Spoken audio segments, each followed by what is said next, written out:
Hello, welcome back to Pictures and Patter, sponsored by Akomi in Paisley. A wonderful, wonderful place to go and get your food if you're looking for some Japanese cuisine in the Renfrewshire area. But we need to get down to business today because I am joined by a brilliant guest in Sanjeev Kohli. You might know Sanjeev from such things as Still Game, where he plays the iconic Naveed, and he also is in the new show Department Q on Netflix. So I'm going to talk to him about his entire career up to this point and even what he wants to do in the future. So let's get into that. Thank you for tuning in. Enjoy the interview. Sanjeev, thanks very much for talking to me tonight. How are you doing? I'm good, yeah. I'm all right, yeah. Not too bad. Yeah. How's the week been? Anything exciting? Any peaks of the week so far? Well, am I allowed to say this? Probably. No, I'm sort of I'm doing my first Midsummer Murders. Oh, fantastic. So it's a bit of a bucket listy one. So I did a couple of days last week and I'm doing a day next week. So I've got a kind of week in between. So but that's good fun. It's it's one of those things, it's like a total stalwart. And it's one of those kind of, I didn't realize until I went there last week that how global it is. Apparently, the Germans and the French love it. Yeah. People come over and stalk the cast. No, they come and look at the where it's filmed, and they do wee tours and everything. So I've got a wee guest appearance in one episode. So it's a really nice thing. Nice. It feels like one of those rite of passages. Midsummer. Pretty much, yeah. Next stop is definitely Death in Paradise. You talk to any actor now, they're not bothered about BAFTAs or even Oscars or Emmys. It's Death in Paradise. That is it. That's the holy grail. So fingers crossed this time next year. I love it. And I want to always start by going right back to the start, because I want to talk about what you've been in, but I also want to talk about the stuff that you've loved. Going right back to the start of your life, do you remember the stuff that you watched in your childhood, like movies, TV shows? What were you loving back then? Well, it's funny. I was chatting to my kids about this. My two favorite films when I was a kid were Grease and My Fair Lady. Oh, fantastic! But I'm as straight as they come. Weird, isn't it? No, it's odd. It's like I'm a very good heterosexual, but no, I did. I wasn't mad keen on all the musicals, but a lot. If you were to ask me which film have I actually watched the most, it's probably Grease. Grease. And the only reason I haven't watched My Fair Lady more is they never show it. I had to get this DVD which had like an Italian like sleeve notes on it, because I don't know why they just don't show it anymore. Must be a rights thing, or I don't know what it is. But as a kid, certainly comedy was a big thing. Comedy and music, any music that came on the TV, because I'm the youngest of three boys.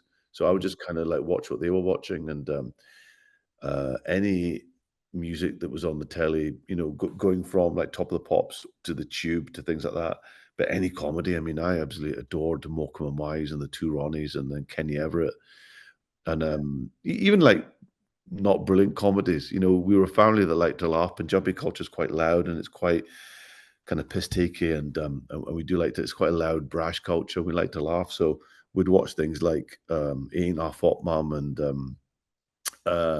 which was an odd one because it was set in colonial India, and the thing was, people, only people my age or older will remember it, because I was a kid when it went out in the 70s, and it was all set in the British Raj. And there were white guys browned up and stuff. And oh my God. But then when you watch an episode back, actually, it was the English maybe rather than British contingent that were the butt of the joke. It was actually the Indians that were, were the winners, sort of thing. But it was done in a very ham-fisted way, I have to say. But anyone brown on telly, we had to watch it because it's so little. I remember my grandma was like a pointer dog. If like the Sikh postman showed up in EastEnders, she's like, "Dong!" like the Roadrunner. Yeah. But no, comedy was a massive thing. And I consumed loads of comedy without ever thinking I would make a career in it. I just didn't. I was just watching it because I enjoyed it. The Young Ones was the big game changer for me. I was about 11 years old, 12 years old when The Young Ones came out, and it felt like a live action cartoon, but also felt like it was speaking to me, even though I was probably 5 years too young for it. Yeah. Kind of aimed at students, and I was 12. Right. But I absolutely adored it. I was the guy. I was known as the Young Ones bore at school. If it went out on a Thursday, I was there on the Friday at the playground. Did you hear what Rick said? And doing lines from the show and boring everyone. So I definitely comedy and music were the two big ones for me. I love that. There's nothing better though than that show that you're just too young for, because Yeah, then it somehow just feels so much better. It feels a bit edgier, you know. You yeah. can just get into But it. also, like, for example, something like Monty Python. I mean, just because of how old I was, I watched Faulty Towers first. Yeah. So when this thing, Monty Python, that I'd heard older people talk about in hushed and hallowed tones, and it came on the telly, I thought, "Oh, there's the guy, there's Basil Fawlty without a moustache." So I was freaked out by that, and I love the Goodies as well, and there was a big the Goodies and the Monty Python guys were very, like, intertwined, so, almost that the Goodies was more, I guess, you'd call it family friendly without being any less funny or any less intellectual. Yeah. It was I guess you could call it broader, more visual humor, but when I saw Monty Python, that again was another game changer, yeah, you're right, though, there's that illicit thing. I mean, and also for my generation, I mean, we had to watch a lot of telly from behind the sofa when our Mm. parents couldn't see us, Yeah. whereas now, obviously, you can watch what you like on your Yeah. devices. I mean, I've got 3 kids. I don't know what they're watching. I don't wanna ask a lot of the time, but at least my parents knew what I was trying to watch, you know? Yeah. So you're always trying to watch those things that were maybe a bit, too old for you, but, there was a lovely illicit kind of, frisson to that as well, gave it an extra element of danger. That's the other thing as well. Even just trying to watch or listen to things in our day, if a band were releasing an album, remember them? You had to wait for it to be released and then go and buy it and then play the album. I could be out on my dog walk now. If I wanted to listen to some avant-garde jazz from 1964, I just put it to YouTube and it's there. And It's crazy.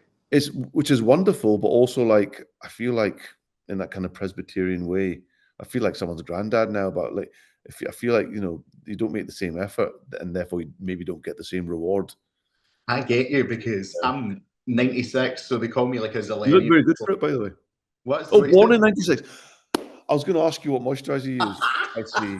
But, yeah, the thing is you'll even remember DVDs. I mean, DVDs are now a thing of the past, which baffles me. Yeah. DVDs are the future, now they're very much the past. iPods. Remember when iPods? Oh my god, you mean Oh, you could have your entire music collection on a mouth organ? And now even that's passé. I It's had the scary. iPod Mini, I Mm, remember, and it was brilliant, but you had to like click through all of the songs you had on it in order yeah, yeah, to listen to anything, and it was like yeah. couldn't think of anything better at the time. And now If it's you'd have told the 9-year-old me, "Oh, by the way, you can carry 1,000 songs about on something that size," I mean, I would have burned you at the stake for being a witch. And then there we are. And also pausing live television. What witchcraft is this?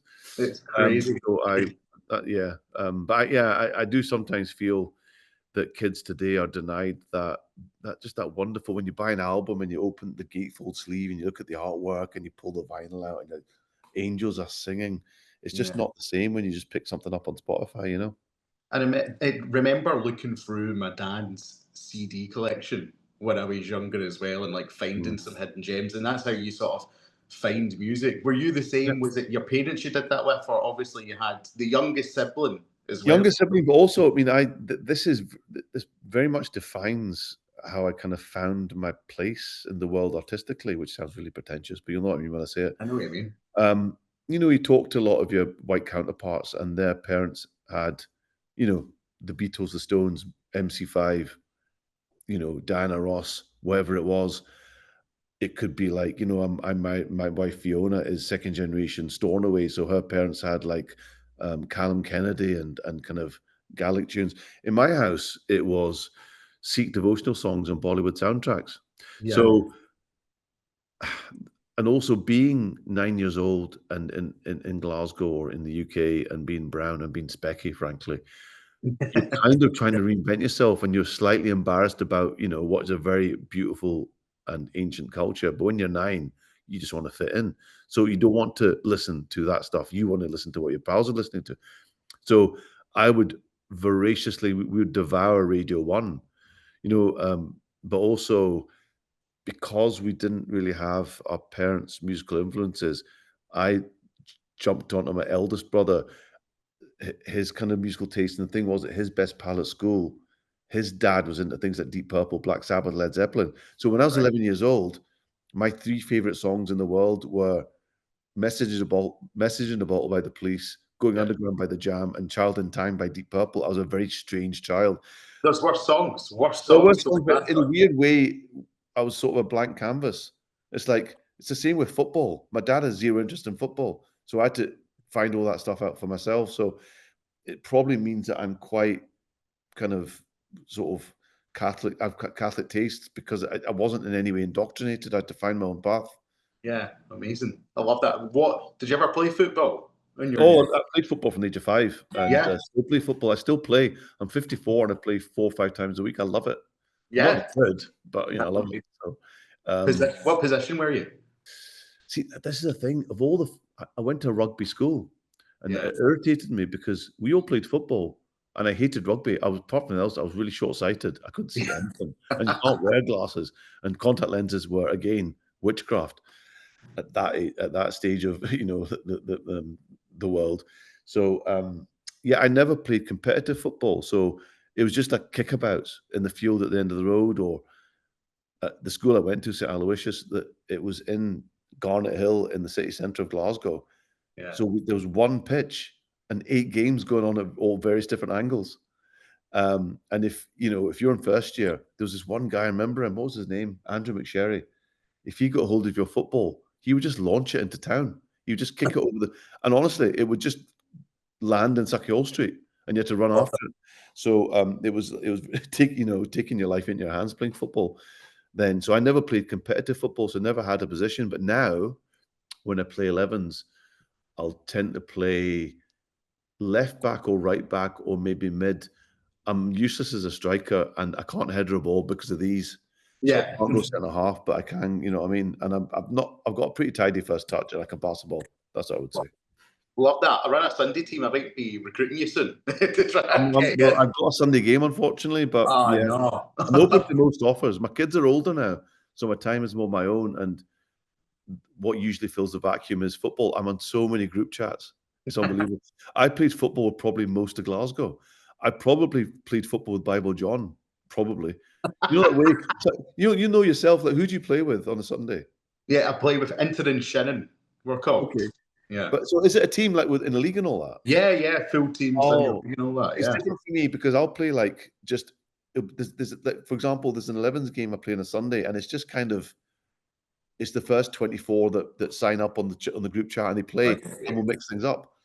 But what'll happen is that like people will leave and people will come and they'll bring their pals, and I've been playing that game on and off for 25 years, so God knows how many people I've played football with. But That's true. it is a great way of meeting people, and football is one of the universal languages. So yeah. 100%. I love it. I want to come back to something you said earlier because you said like back when you were young, you didn't imagine like comedy being your career. Like, what was it that you thought you would do at that time? That was very academic, very good at most subjects across the board. Actually, I was particularly good at maths. I was good at English. I was good at languages. I mean, that was the thing. I had no pals, by the way, and I smelled the crisps, but I was I was a good student, and I think what I did was I think I convinced myself that I want to be a doctor because Yeah, it wasn't that kind of Asian trope of my mum and dad forcing me. Don't get me wrong; they were delighted. I think though a lot of my generation are people pleasers as well. There's the family. There's also the quite a tight community. There's the people at the temple. And I know that my mum and dad would be very proud to say my son is a doctor. So without them ever asking me, I made that decision. Also, I mean, you'll know yourself, going to school in Scotland. Are you the standard grade generation or the standard grade right? generation. Okay, Yeah, I'm the very excellent. I'm the O grade generation. So just the end of the O grade generation. But the point was that you were picking your fourth year exams when you were in your subjects in first year, right? So you're Yeah, kind of having to project forward to what you think your career might be at the age of 12. Now, crazy. I'm struggling to know what my favorite packet of crisps are, flavor crisps are, and there you are. And I'm going to St Aloysius, which is that kind of school. You tend to go for the professions. So I thought if I just say that I'm going to be a doctor, then I don't have to think about it again because I know that I'm good at those subjects: biology, chemistry, physics, blah blah blah. And that's what I thought I was going to do. so all through school, did all the right subjects. And then I got to Glasgow University Medical School, and I hated it. After 2 days, I wanted to leave. So that was it. All the while, I enjoyed comedy, I enjoyed music, but I never ever thought it'd be a thing I would do. I was very shy. Apart from anything else, I was incredibly shy. I used to be to anyone I went to school with. I wouldn't say boo to a goose, which was embarrassing because we had a school goose that we all had to say boo to. No, we don't really. So I was very shy, very diffident, just kind of head down, arse up, glasses up, did the work, did the exams, got the A's. The joke in our house was that I couldn't be a beekeeper because I didn't know what a bee looked like. But like, that was it. Doctor, that was going to be it for me. Nice. And when did you get your first sort of taste of doing comedy? When did that come? So it all happened. So I ended up doing a maths degree because I was good at maths. Don't judge me. And I got a good degree and I started a postgrad, but hated that. And I came back to Glasgow and I've kind of signed on and bummed about and travelled and kind of resigned myself to the fact that I'd probably do a job I didn't really want to do, because a maths degree is a useful degree to have in terms of being employable. Yeah. I mean, I thought, in another universe, I would be a maths teacher and probably be quite happy. I mean, I like the idea of teaching. I think the idea of teaching is great. The reality of teaching is very different. But yeah, I remember doing a bit of tutoring for a friend of mine when I was unemployed. A friend of mine used to had this kind of group of young Pakistani girls and set up supported study groups for them. And she said, "Would you mind maybe teaching them maths?" I said, "Well, I've never taught maths, but I know my maths." And I remember I was teaching this girl the equation of a straight line, y equals mx plus c, where m is a gradient and c is the cutoff of the y-axis, blah, blah, blah, blah. But I explained it to her, and a light went on behind her eyes, and I saw it. I remember thinking, if I could see that once a week, I could teach. But I don't know if you do. It depends on the school. Depends on whatever, lots of things. But no, I would resign myself to thinking, right, it's probably accountancy or logistics or something or teaching, none of which particularly filled me with great enthusiasm. And then someone approached me, a university pal, who was by now a radio producer at Radio Scotland. And she had commissioned to produce a new radio show, and she wanted to unearth new talent that wasn't necessarily white or male or both, sort of thing. Yeah. I'm only one of them things. And she said, I remember you from university, and I think you could be a good radio presenter. And I said, yeah, we'll give that a shot. I'm not doing anything else. And then I got the job and I loved it, and I was actually quite good at it. And what I found was that as I presented the show, and it wasn't a comedy show, it was a magazine show. So I would just write my own links. So at the start, she would write the links and I would just change them just to amuse myself. And I found that my default setting was comedy because of all the comedy I'd watched. Yeah. But unbeknownst to me, I thought I was learning in the classroom, where I was actually learning watching the young ones, and Absolutely, and Kenny Everett and all those things, and Fry and Laurie, and that was where I was getting my education. And that was really what led to me being known as a funny presenter. Yeah. Not a comedian or writer, but a funny presenter. That led to sketch writing, things like Chewing the Fat, Goodness Gracious Me. Yeah. And that was really it. But, I never formally learned how to do these things. When I started writing sketches for Off the Ball, which is a football sketch show back in the day, Off the Ball still exists with Tam and Stuart, but back in the day, the very first season, which was 1994, my God, 31 years ago, I auditioned to present the first series of Off the Ball, didn't get it. A guy, this Canadian Scots guy called, I think his name is Greg Hempel. I don't know what's happened to him. What happened to him? No one knows. I think he died. No, so Greg got the job. That's where I first met Greg, actually. And I was the regular, me and Tam were regular, Tam Can were regular studio guests. Mm-hmm. And then the next year they changed the format and they got Tam and Stuart to present it. And they said, look, we're going to have two shows. There's going to be Off the Ball and On the Ball. On the Ball is going to be half-hour sketches. Do you fancy writing some comedy sketches? I'd never written a sketch in my life, but I'd watched about 5 million. So I just sort of worked out how to do it. What would Fry and Laurie do? What would John Cleese do? What would Eric Idle do?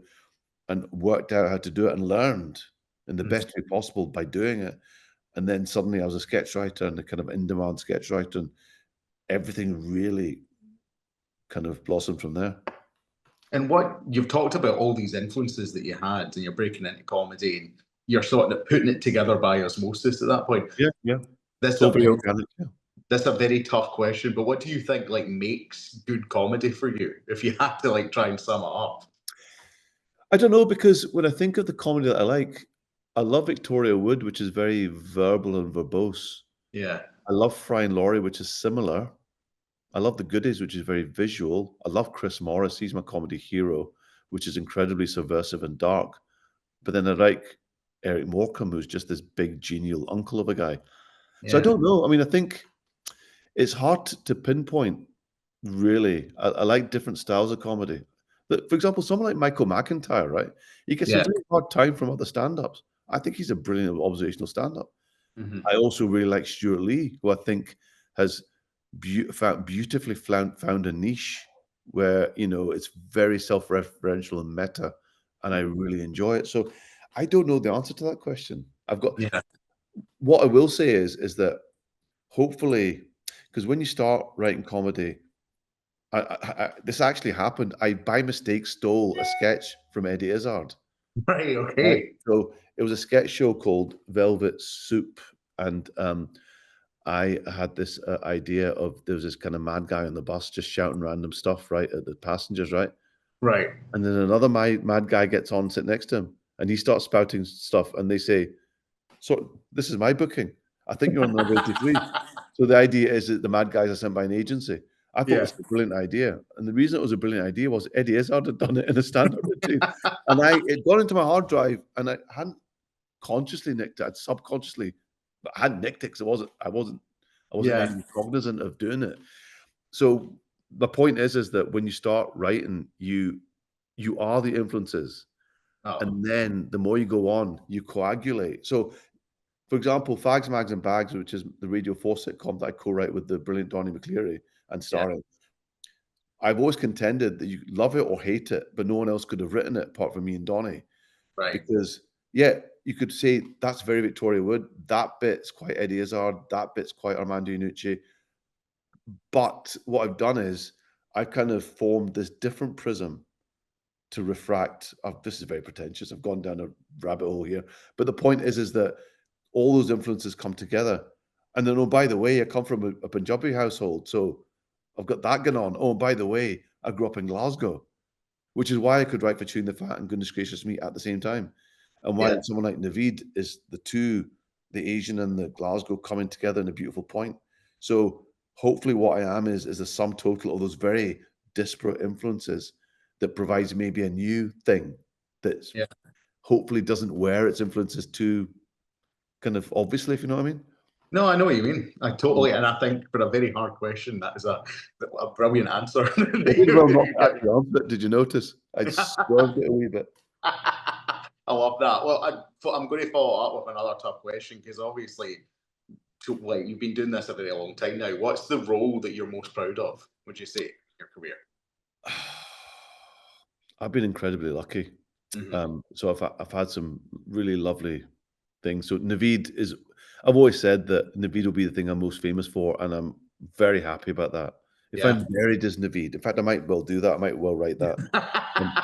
and people have to throw curly whirlies into the coffin after me. But that was a gift, because I know that guy. He's basically, I play him as a version of my dad, as a Ouija-fied version of my dad. And I should probably say it's very hard to get into character, but I find it very easy to play Naveed. I know this guy, because I used to, when I was, I grew up in Bishopbriggs in the north of Glasgow, quite a vanilla neighbourhood. I would see my wee brown pals on a Sunday at the Sikh temple, but for the most part, I wasn't really hanging out with brown people. And I went to a Catholic school, one of 3 Asian guys in the place. Then I go to Langside College, and I'm meeting guys from the Shields, right? Who talk like this, and they're pure Glasgow and they're pure Asian, right? And I'm loving this music to me. I remember that must have gone into my hard drive. So when Naveed arrived, I thought, I know exactly how to play this guy. I played him like my dad, who isn't actually Ouija. My dad was in his 30s before he came to Glasgow. So my dad would speak like this, eat that cheeky bugger. And then I just had to put that Ouija twist on it. And Naveed has formed. But I mean, Ford and Greg, people think, did you write Naveed? I didn't. Ford and Greg wrote every single word in Naveed. They had the foresight to write that character, and it's been an absolute gift to me because I bring what I bring. I bring the physicality, I bring the voice. Yeah. But they write the words, and that's been brilliant. But I'm always going to love Fags, Mags, and Bags because I write that, I co-write that, and I write that character, and to me that's probably more my. No, I'm not saying Still Game isn't my sense of humor, but Fags, Mags, and Bags actually comes from me. So that's probably. I would favour that, but then I also got to play Synthesizer Patel. I don't know if you're aware of that character. A show called Look Around You. Okay. It's 20 years old now, and you won't remember a show called Tomorrow's World, will you? You're too young. I'm too young to. Yeah, check that out. On a Thursday night before Top of the Pops, because we were slaves to linear television. There's a show called Tomorrow's World, and it would just feature things that were, being talked about that would happen. So, and people will go to Mars one day, and there's all that stuff. And so, Look Around You was an absolutely note-perfect spoof of the show. Right. So Peter Serafinovitz and Robert Popper, absolute comedy colossi, created this format, and then they wrote it, and they wrote this character, Synthesizer Patel, who was obsessed with synthesizers and would put burglar alarms on the synthesizers because bastards ought to steal your synthesizers. Terrible.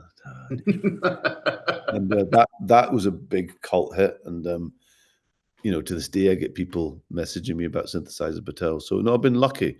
Yeah. But I think the one that's been the best to me is Naveed. Yeah.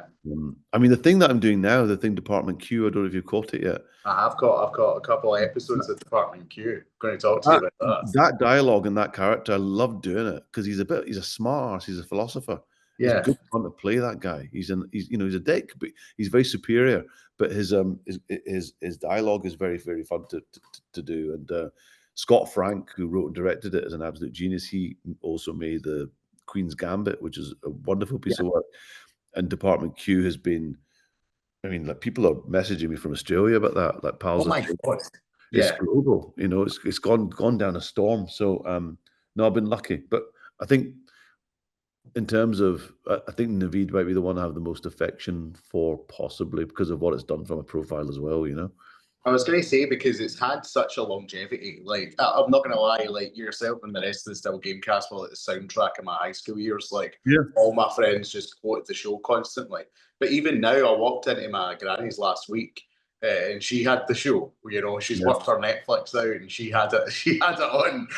Well, do you know what? You can't buy that kind of demographic. You talk to 90-year-olds, you talk to 4-year-olds, male, female, everything in between, every social stratum, and it isn't just Glasgow; it's the world. Anyone that watches it, if they just give it 15 minutes, they realize that because that's the other thing as well, is that people say, "Oh, I love that. It's Scottish humor, isn't it?" Well, I would argue that 10% of it is Scottish humor. Yeah. But there are people in Korea that watch this show. They get that there are universal themes about old people being humans, about not losing their faculties. I mean, the whole point about Still Game is they are still game. Yeah, They don't exactly. stop being mischievous because they're old, But also that sense of community. Where the Scottish humour comes in, I think, is the slaggings. Yeah. That whole thing of get your equalizer in first. I think that's quite a Scottish thing, but it doesn't exclude anyone else. I mean, that's people still get that. So and also the fact that kids like it. I mean, kids will not lie to you. Kids will tell you if they think something. They'll cross the road to tell you something's rubbish. So the fact it is incredibly gratifying. But also as well, I hear more and more. Like, this really is heartwarming, of people that say that I watched it with my dad when my dad was dying, or it's the thing that my family, we didn't really talk as a family, but we could communicate through that. I had this amazing thing happen a good few years ago where I was filming a thing, as a documentary or whatever, I can't remember, but we're filming in this restaurant, and it was during the day, so the restaurant was shut. But there was a joiner there just putting tables together, and he kept looking over at me, guy in his mid-20s, and I could tell that he wanted to speak to me or get a selfie or whatever. So I thought, okay, let's not be, okay, I'm going to, at the risk of being presumptuous, wee man, do you want a selfie? And he went, could you? I said, yeah, of course, yeah.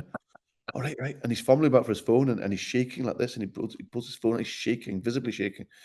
I said, "Are you all right?" He says, I know, I know. You don't understand. He said, I grew up in Cairns and still game got me through my childhood. Um, Um, so, and I know what comedy can do. I mean, like Friends got me through a pretty bad breakup, that's narrative comedy can do that for you. So I never ever take it for granted, the effect that shows that can have. And also, Scots abroad, they will watch Still Game. It's their wee dose of home. It's a wee umbilical cord back to the motherland, I can relate to that. I spent like 3-4 months in Boston, Oh, and I was yeah. like watching Still Game and trying to show it because I stayed in this place that had like I was with French people, Australians, Ecuadorians, and I was just trying to show them all it because it's almost like this is our best, this is representative of us. Please watch this. Also, as well, the way that the whole world watches telly now, we will happily sit and watch a Colombian drug cartel drama with Yeah, subtitles. exactly. People will actually sit and they'll watch Still Game with subtitles, and they won't get all the references, but Yeah, they'll get enough of them. yeah, So exactly. that's been gratifying, the Netflix kind of effect, where they probably weren't looking for a sitcom about cantankerous old guys living in a scheme, but they found it and they liked it, and you can't ask for more than that. Exactly. It's went from that iconic Still Game box set that HMV must have sold by the truck to Yeah, Netflix now. yeah. Have your kids watched it? Have they checked it out? It was funny because when we started making Still Game, I was 32, so it was 2002. Yeah. So I had one child at that point, and then I wouldn't let them watch it because I was quite Dickensian about swearing. I said, "You've got to earn your right to swear." But Yeah. then their kids were. It's a bit like mobile phones. People getting mobile phones before them, and kids were watching Still Game before them. So I said, "Oh, fine, you can watch it. You can watch it." And I didn't I didn't assume they would like it, but they did. They loved it. But the funniest thing that happened was, and this is a true story. So my middle daughter, she's 21 now, but she was maybe 14 at the time. Yeah. And the thing about having a famous dad is, even if it's a show like Still Game that kids really like, they don't want the attention. It's like it's embarrassing for them. The selfie thing and all the rest of it, and just they just get embarrassed by the attention. So she comes back from school. It's Christmas time. Comes back from school, raging with me, raging with me. I said, "What is it this time? What is it this time, darling? Why do you have to be famous, Dad?" I said, "Piece of your shoes, you wee dick." I didn't say that. I said, What's happened?" And apparently, two boys in a class. So it's at Christmas time, and you know the tune "Feliz Navidad, Feliz Yeah. Navidad." They pointed at her and sang "Navid is your dad, Navid is your dad," which I think is genius. I think it's absolute genius, but she was not having it. But no, they love the show, and it's nice that I can, a lot of things that I do or have done, I couldn't really show the kids, not because it was inappropriate, just because I think they wouldn't get it, but they get Still Game. 100%. And you talked about Department Q earlier. Like, I haven't been able to, everyone I've spoken to, because they know like I like to watch film and TV, they've been like, "Have you watched Department Q yet?" And it seems like everyone is on this show. Did you know when you were shooting it, like this was going to be like a hit the way it has been? You can never really 100% predict these things because I was really chuffed to get the part. So I did audition, then I got a call back, and then Scott Frank, the director, was lovely, lovely man. And I already knew his work, and it was this thing, like I said, called The Queen's Gambit, which is a wonderful piece of work. Yeah. So this is probably not going to be shit because Scott Frank is involved. Yeah. And then you see the cast he assembles, and it's the cream of Scottish talent, and it's Matthew Good. And you think, yeah, this would it'd have to jump some pretty big hurdles to be shit. Yeah. This is the ingredients are here, but then you can have all the ingredients and the cake can still collapse. The Yeah. thing just doesn't land for whatever reason, and that's happened before. So when they released it on was it a couple of weeks ago now, whatever it was, Yeah. I'm still a bit like, because I'd seen a preview screening the night before, and it was really good. And I Mhm. thought this is actually brilliant. Yeah. And 'cause that's the other thing as well is you can sort of guess what a thing is going to feel like tonally when it goes Mhm. out. But that can completely change. Yeah. I did the film, I don't know if you've seen, and I recommend it because I can't always recommend things I've been in, but I can recommend Department Q, and I can recommend a film called Limbo, Right. which is about a Syrian asylum seeker that finds himself in the Western Isles. Okay. And I play this Sikh shopkeeper that's racist to the Syrian asylum seeker.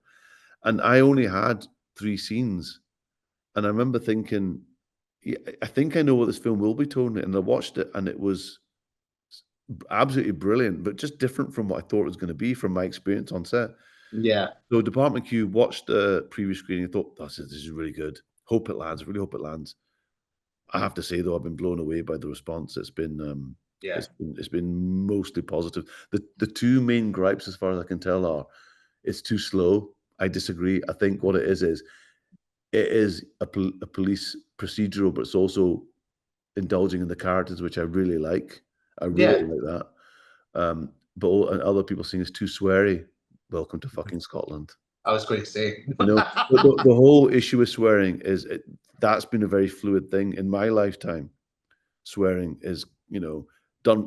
Look, swearing is like anything. It's like an acoustic guitar. In the wrong hands, it's a weapon, but when the right people do it, it's music. Yeah. My dad was a particularly good swearer. Naveed is a particularly good swearer. Yeah. Everyone in Department Q, Kate Dickey, Matthew Good, me when I get a chance to. Yeah. It's part of the rhythm, and I think it helps to ground it in Scotland. This You is know, it. It's reflective of the culture. I Like think you're, so. I you think so.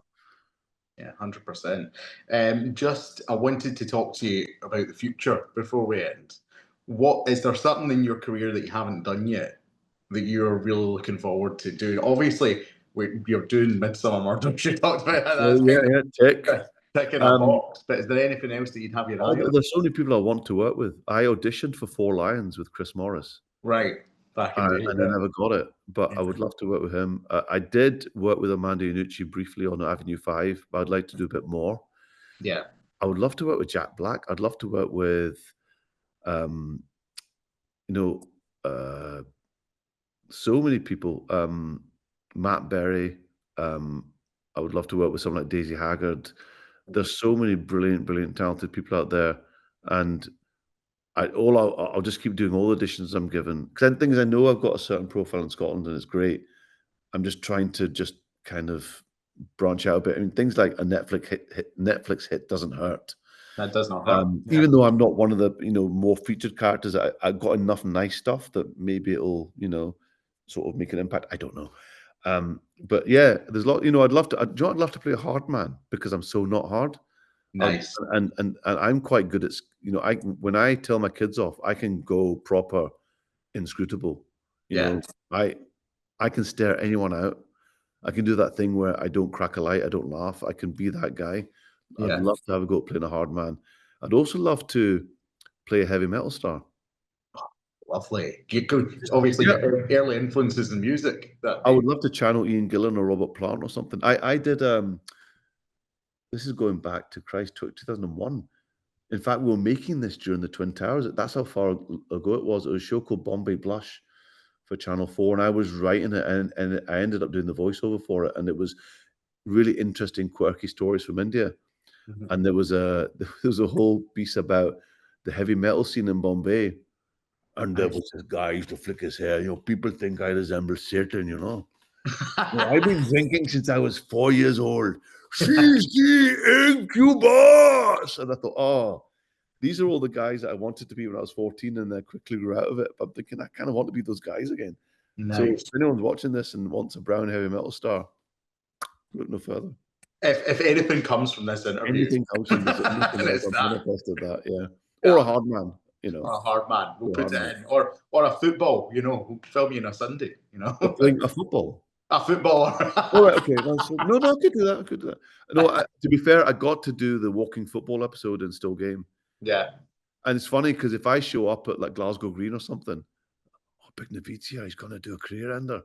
And then he watched me playing, and I'm one of those guys that I never get my shots dirty. I never slide. I always jockey. So Yeah.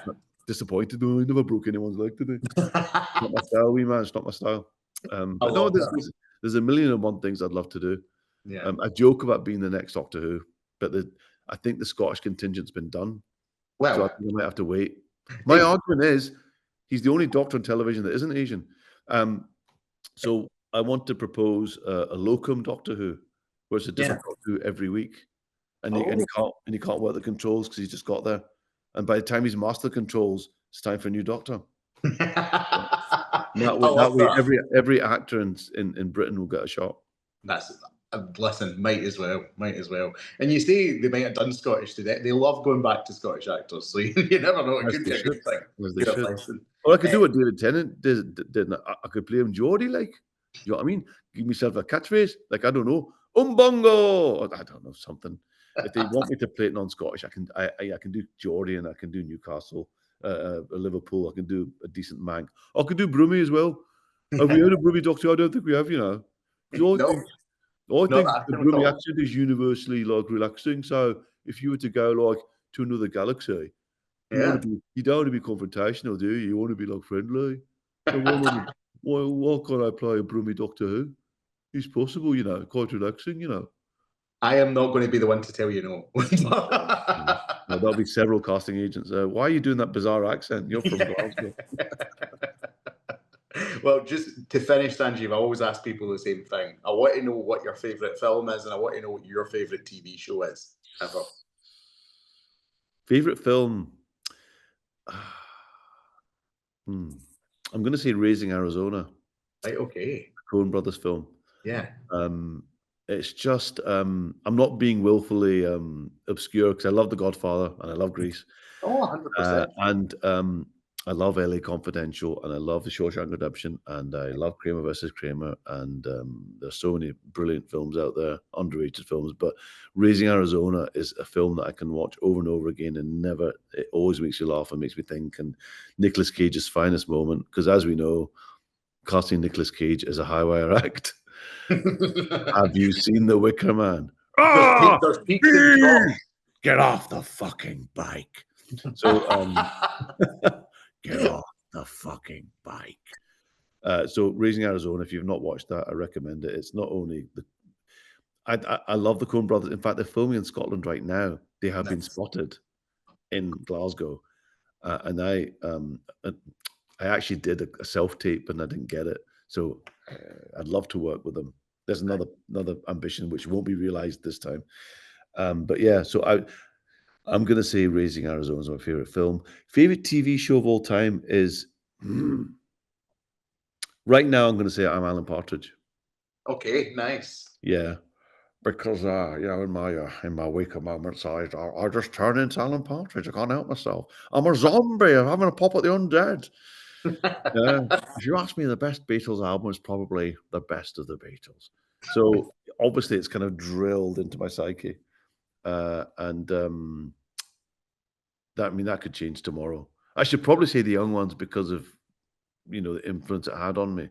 100%. And but there's too many. Also, I love Succession. I love Chernobyl. There's too many. There's too many. It's hard. It's like picking your favorite Wayne. I do have a favorite Wayne, but I haven't told him or her yet. That's for the next interview. That's for next time. Today, I'll say I'm Alan Partridge. Nice. I love that. Well, Sanjeev, thank you so much for chatting with me today. It's been a pleasure. Likewise, I enjoyed that. And if I ever do get Doctor Who, I'll be asking for that shirt. I will happily lend it to you, sir. Happily.